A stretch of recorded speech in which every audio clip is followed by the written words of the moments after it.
Oke,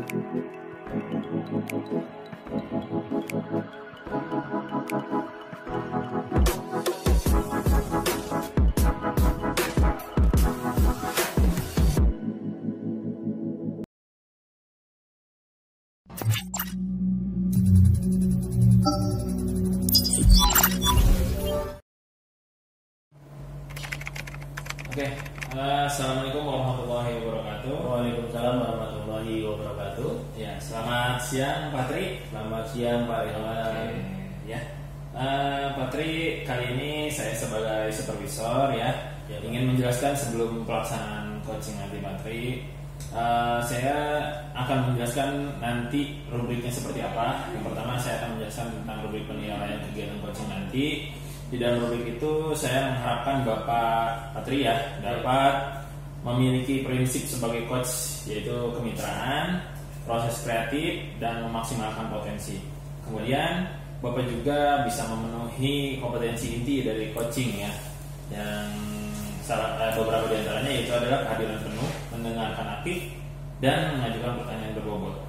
Saya harap juga Bapak bisa melaksanakannya dengan alur kita ya, yaitu tujuan identifikasi, rencana, dan tanggung jawab ya. Lalu sebelum kita mulai ya proses coaching ini, ada beberapa pertanyaan yang ingin saya tanyakan, boleh Pak? Silakan. Oke. Ya, terima kasih Pak Tri. Yang pertama ya pertanyaannya yaitu tentang kompetensi coaching yang bagaimana yang ingin Bapak kembangkan kira-kira. Potensi yang ingin saya kembangkan yaitu yang pertama adalah mendengarkan aktif dan memberikan pertanyaan yang berbobot kepada nanti coach. Oke, siap. Nah, dari dua kompetensi yang tadi Bapak sebutkan, kira-kira Bapak lebih spesifikasinya atau lebih fokus ke kompetensi yang apa Pak? Yang ingin Bapak kembangkan kalau boleh saya tahu. Oh baik Pak Eda. Kompetensi yang spesifik yang ingin saya kembangkan yaitu mendengarkan aktif dan memberikan pertanyaan yang berbobot kepada coach. Oke, seperti itu Pak Tri ya. Satu lagi nih ya, untuk perihal indikator ketercapaian ya. Kira-kira tolak ukur apa yang Bapak harapkan atau Bapak inginkan dalam proses coaching nanti? Saya akan berusaha untuk coaching menemukan solusi dari permasalahan yang sedang dihadapi coaching tersebut. Oke, hebat ya. Oke, terima kasih. Semoga nanti segala persiapan yang Pak Tri siapkan untuk proses coaching nanti dapat tercapai dan berjalan lancar. Amin, amin. Semangat Pak Tri, terima kasih. Semangat terus. Ya. Assalamualaikum Bu Irma, bagaimana kabarnya hari ini Bu Irma? Alhamdulillah sehat Pak Tri. Alhamdulillah. Ya, bagaimana dengan Pak Tri hari ini? Alhamdulillah sehat sekali Bu Irma. Oke deh. Oke, seperti beberapa hari ini kok Bu Irma kelihatannya murung gitu ya, tidak bersemangat. Ada apa sebenarnya ini Bu Irma? Mungkin bisa cerita sedikit gitu ya. Ternyata Pak Tri memperhatikan saya ya. Iya. Iya betul Pak Tri. Jadi beberapa hari ini memang sedang ada yang saya pikirkan Pak. Iya. Jadi ada yang berkecamuk gitu ya dalam diri saya gitu. Oh Pak gitu, Tri. waduh. Nah mungkin bisa cerita-cerita kali Bu Irma terkait dengan permasalahannya. Iya Pak. Jadi di sini saya sharing aja ya Pak ya. Ya, Jadi curhat nih sama Pak Tri nggak apa-apa ya. Gak apa-apa, tenang aja Bu Irma. Baik. Jadi gini Pak. Saya ini melihat situasi dan kondisi di kelas. Jadi saya melihat banyak siswa gitu ya yang masih belum bisa bertanggung jawab sama barang-barang pribadinya, sama dirinya sendiri, dan belum bisa mandiri Pak. Iya. Jadi masih banyak botol minum yang gak dibawa pulang karena mereka lupa. Kemudian sampah pun juga masih banyak yang berserakan. Kemudian kadang ketika pembelajaran mereka lupa bawa buku Pak, pensil aja lupa Pak. Jadi kadang suka pinjem sama temennya gitu Pak. Jadi ini berkelanjutan dan anak-anaknya ya itu lagi gitu Pak. Jadi saya sudah maksimalkan memberikan pengarahan tapi kok belum maksimal Pak. Jadi saya kepikiran ceritanya Pak. Ya. Baik, setelah saya garis bawahi bahwasannya permasalahan dari Bu Irma itu adalah kurangnya tanggung jawab dan kemandirian dari peserta didik ya Bu Irma. Iya, sehingga banyak Pak. barang-barang yang mungkin lupa ya atau kurang teliti dalam Pak. Nah, kira-kira dari percakapan kita pada siang hari ini Bu Irma, apa sih yang ingin Bu Irma dapatkan?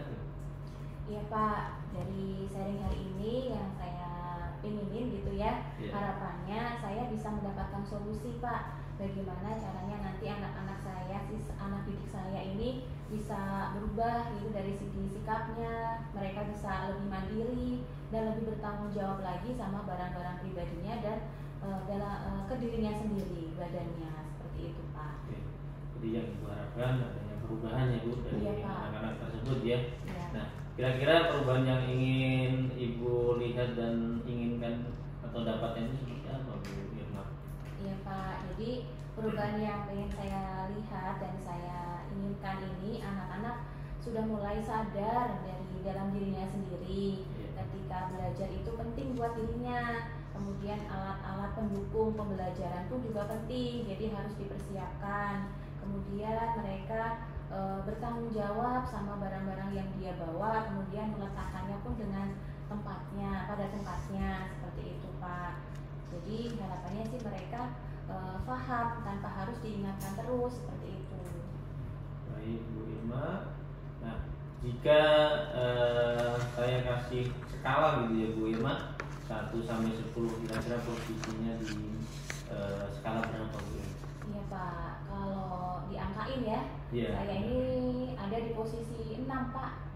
Oke, posisi Iya. 6 ya. Terus harapan Bu Irma di posisi skala berapa Bu Irma? Harapan saya sih ya bisa lah nanti di posisi 9 Pak.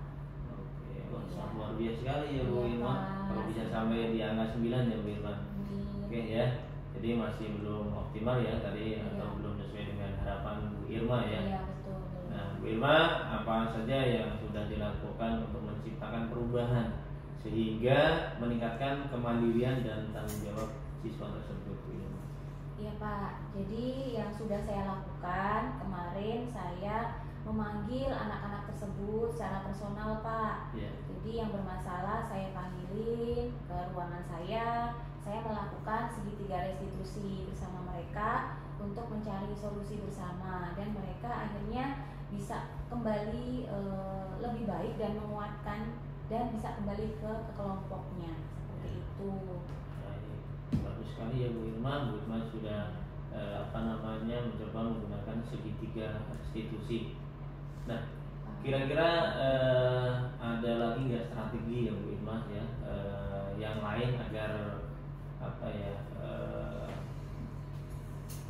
anak itu bisa lebih mandiri lagi, lebih bertanggung jawab lagi Bu Irma?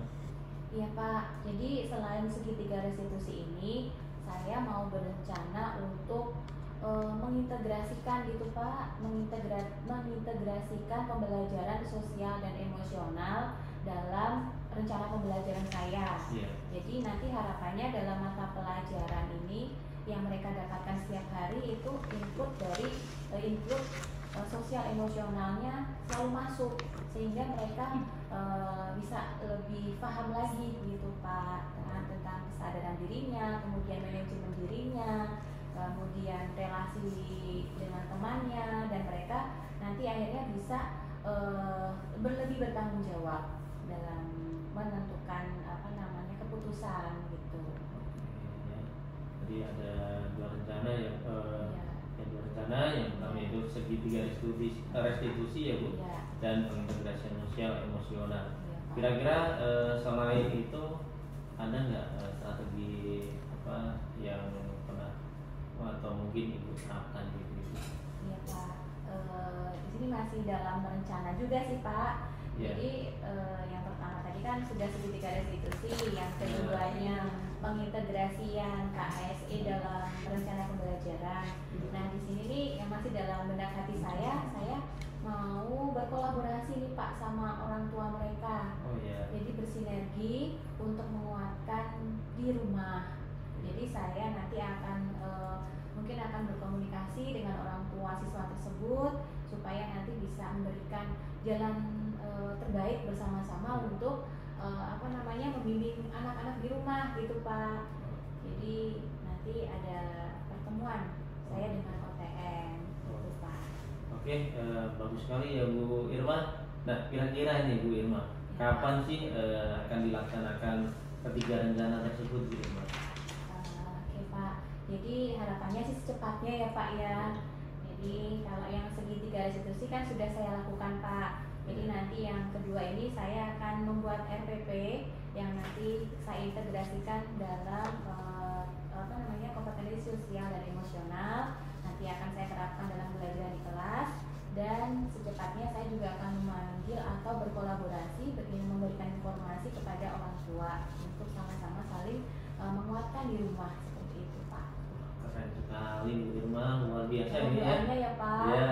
Semoga nanti bisa berjalan lancar. Amin. Nah, kira-kira ini Bu Irma, bantuan ya, terkait dengan bantuan kira-kira yang nanti akan mensukseskan ya Bu Irma, rencana Bu Irma itu siapa gitu Bu Irma? Ya Pak, di sini saya nggak bisa sendiri tentunya ya Pak Iya, ya. benar. Jadi saya minta bantuan dari kepala sekolah tentunya untuk mensupport saya. Kemudian selain itu sama ini Pak, rekan sejawat. Jadi guru-guru yang mengampung anak siswa didik saya di kelas, supaya nanti aturannya pun sama seperti itu dengan saya. Itu Pak. Selain itu saya juga butuh bantuan dari orang tua murid tentunya Pak untuk mendukung rencana saya. Oke, bagus sekali Bu Irma. Nah, dan kira-kira nih dari percakapan kita pada hari ini Bu Irma, apa sih yang Ibu dapatkan? Ya Pak, jadi dari sharing kita hari ini, alhamdulillah saya jadi tercerahkan Pak. Ya, Jadi, alhamdulillah ya Bu Irma. iya Pak, jadi yang tadi benangnya masih ruwet gitu ya, Iya, kayak benang kusut atau kabel listrik gitu ya. Iya. Tadi saya jalan, saya lihat kabel listrik banyak kusut gitu. Sekarang alhamdulillah sudah terurai gitu Pak, satu persatu permasalahan sudah saya temukan solusinya Pak Tri. Jadi alhamdulillah, terima kasih masukan sharingnya dan penguatannya Pak Tri. Ya, sama-sama Bu Ya, Irma ya. Iya. Nanti ditunggu kabar-kabar selanjutnya ya Bu Baik. Irma. Baik, Pak. Dengan mungkin perkembangan yang sudah dilakukan Bu Irma, kita bisa ngobrol-ngobrol lagi dengan Bu Irma. Siap, baik. Terima kasih banyak Pak Tri Sama-sama, untuk Bu waktunya. Irma. Jangan bosan-bosan Pak dengan Iya. curhatan saya. Pasti saya akan terima dengan curhatan Ibu Irma. Ya, terima kasih. Sama-sama Bu. Ya. Assalamualaikum Bu Irma. Waalaikumsalam warahmatullahi wabarakatuh. Mari. Oke, assalamualaikum Pak Tri, sehat? Waalaikumsalam. Alhamdulillah sehat Pak Ridwan. Oke, tadi saya sudah lihat ya Pak Tri melakukan proses coaching dengan coachernya tadi ya. Iya. Betul? Betul sekali Oke, Pak ya. Ridwan. Sebelum penutup ya Pak Tri ya, saya selaku observer atau supervisor ingin menanyakan beberapa pertanyaan pasca observasi ya Pak Tri ya. Iya, baik. Yang pertama, apa sih yang Pak Tri sudah lakukan pada saat kegiatan coaching tadi terkait indikator ketercapaian yang Pak Tri harapkan tadi? Ya. Di dalam coaching tadi saya sudah melakukan coaching dengan alur tirta gitu ya Pak Ridwan, menanyakan tujuan, identifikasi, rencana aksi dan tanggung jawab. Nah, sehingga alur tersebut bisa menggali koci untuk menceritakan permasalahan dan menemukan solusi-solusinya. Seperti itu Pak Ridwan. Ya, mantap sih. Tadi saya juga melihatnya Pak Tri sudah lancar dan hebat ya. Menurut saya juga ya, selaku observer tadi proses coaching sudah dilakukan dengan baik. Juga Pak Tri juga menggunakan alurnya itu sudah sesuai dengan alur Tirta ya. Iya. Dan Pak Tri juga sudah berusaha menggali dan memberi pertanyaan-pertanyaan yang sangat berbobot ya pada coach Pak Tri, sehingga bisa menemukan solusi dari permasalahan yang si coach hadapi ya. Kemudian proses coaching ini juga sudah dilakukan dengan prinsip coaching ya Pak Tri ya, sudah sesuai ya. Dan pertanyaan terakhir saya nih ya, sebelum kita mengakhiri percakapan ini, kompetensi apa lagi sih yang Pak Tri harapkan atau Pak Tri fokuskan untuk di kemudian hari berdasarkan hasil melakukan proses coaching yang dilakukan tadi Pak Tri? Ya, baik Pak Ridwan, kompetensi yang ingin saya kembangkan yaitu dengan cara lebih memahami lagi Pak terkait dengan proses alur tirta, sehingga saya nanti dapat melakukan coaching yang lebih baik dari yang sebelumnya. Begitu Pak Ridwan. Oke. Baik Patri, semoga kedepannya bisa melakukan proses coaching dengan terus semangat dan lebih baik lagi. Demikian ya observasi kita kali ini, semoga bermanfaat untuk kita semua dan dunia pendidikan kita. Terima kasih Patri. Assalamualaikum warahmatullahi wabarakatuh. Waalaikumsalam warahmatullahi wabarakatuh.